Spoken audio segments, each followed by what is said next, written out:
Assalamualaikum warahmatullahi wabarakatuh.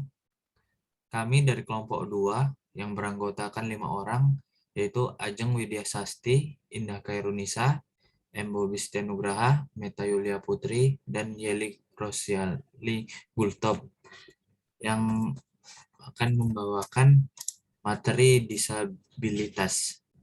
Yang pertama akan dibacakan oleh rekan saya, Indah Kairunisa.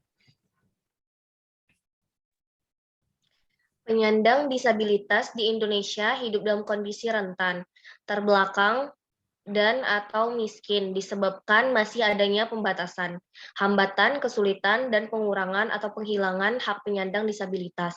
Dalam Undang-Undang Nomor 8 Tahun 2016 tentang penyandang disabilitas, Pasal 1 Angka 1 dijelaskan bahwa penyandang disabilitas adalah setiap orang yang mengalami keterbatasan fisik, intelektual, mental, dan/atau sensorik dalam jangka waktu lama yang mengalami hambatan dan kesulitan untuk berpartisipasi secara penuh dan efektif dengan warga negara lainnya berdasarkan kesamaan hak.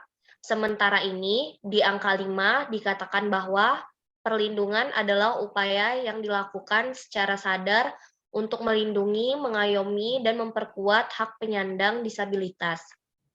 Selanjutnya akan dilanjutkan dengan rekan saya.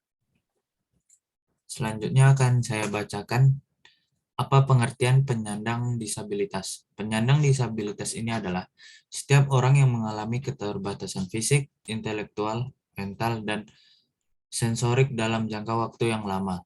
Dalam berinteraksi dengan lingkungan, dapat mengalami hambatan dan kesulitan untuk berpartisipasi secara penuh dan efektif dengan warga lainnya, berdasarkan kesamaannya untuk hak. Selanjutnya akan dibacakan rekan saya, Meta. Lalu, apa saja pembagian jenis-jenis penyandang disabilitas? Menurut Undang-Undang Nomor 4 Tahun 1997 tentang penyandang disabilitas, dikategorikan menjadi 3 jenis, yaitu yang pertama cacat fisik, yaitu adalah kecacatan yang mengakibatkan gangguan pada fungsi tubuh, antara lain gerak tubuh, penglihatan, pendengaran, dan kemampuan bicara. Cacat tubuh dapat digolongkan sebagai berikut.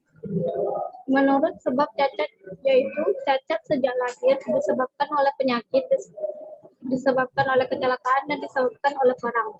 Yang kedua, menurut jenis cacatnya, yaitu putus atau amputasi, tungkai dan lengan, cacat tulang, sendi, dan otot pada tungkai dan lengan, cacat tulang punggung, cerebral palsy, cacat lain yang termasuk pada cacat tubuh, ortopedi, paraplegia.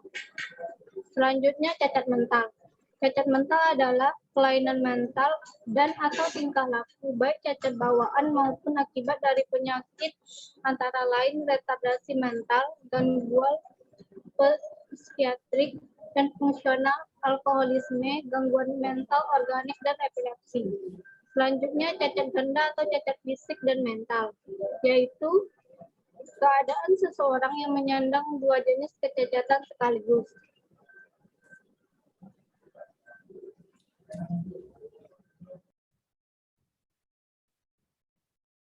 Selanjutnya akan dilanjutkan oleh Ajeng.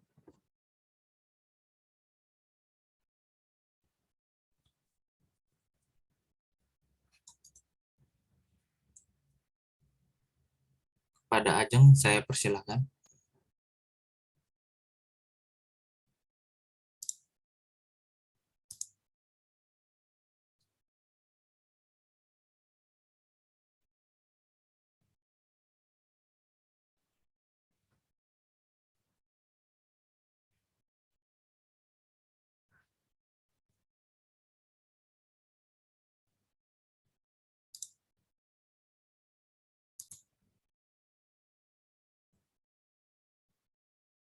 Sarana dan prasarana apa saja disediakan bagi penyandang disabilitas? Sarana bagi penyandang disabilitas, kursi roda, walker atau alat bantu jalan dan tongkat. Antrian prioritas pelayan terpadu 1 pintu untuk penyandang disabilitas. Prom penilaian personal di meja PTSP untuk penyandang disabilitas. Prasarana bagi penyandang disabilitas. ruangan sidang yang sudah dilengkapi dengan fasilitas bagi penyandang, lahan parkir dekat pintu masuk dengan lambang aksesibilitas, selara khusus penyandang disabilitas, pintu akses khusus penyandang disabilitas, kursi tunggu khusus penyandang disabilitas, toilet khusus penyandang disabilitas, dan lain sebagainya.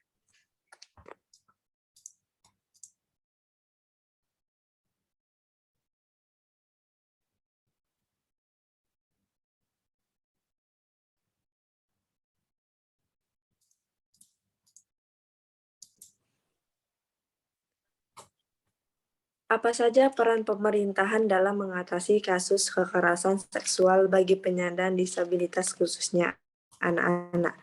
Pertama, memberikan bantuan berupa pendampingan, memulihkan trauma sebagai motivator bagi korban, memberikan pelayanan konseling anak-anak yang berusia 13 tahun ke bawah, memberikan bantuan untuk keadilan hukum.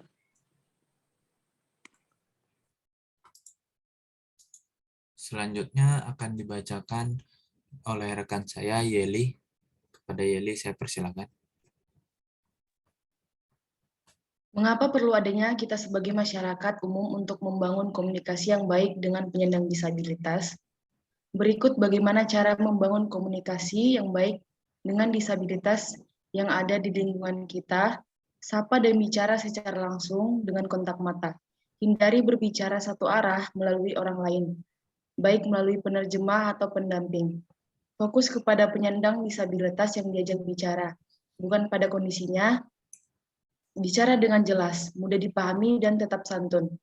Bahasa tubuh yang ramah, contohnya, usahakan bicara dalam posisi sejajar dan jangan sengaja membelakanginya. Jangan membuat penyandang disabilitas sebagai orang yang aneh. Kenalilah kebutuhan spesifik penyandang disabilitas, misalnya disabilitas fisik membutuhkan kursi roda. Jika merasa penyandang disabilitas yang datang membutuhkan bantuan, jangan ragu untuk menanyakan apakah dia butuh bantuan. Kemudian tanyakan bagaimana cara penyandang disabilitas ingin dibantu. Kursi roda, tongkat, alat bantu dengar, tangan palsu, kaki palsu, dan alat bantu lainnya merupakan hal yang tidak bisa dipisahkan. Jadi jangan menyentuh, memindahkan, atau melakukan sesuatu pada alat bantu tadi tanpa persetujuan. Tidak memberikan pertanyaan yang berulang-ulang. Terima kasih. Sekian dari presentasi kami. Jika ada salah kata atau video yang kurang enak, mohon dimaafkan. Semoga yang menonton memberikan kritik dan sarannya. Terima kasih. Selamat malam.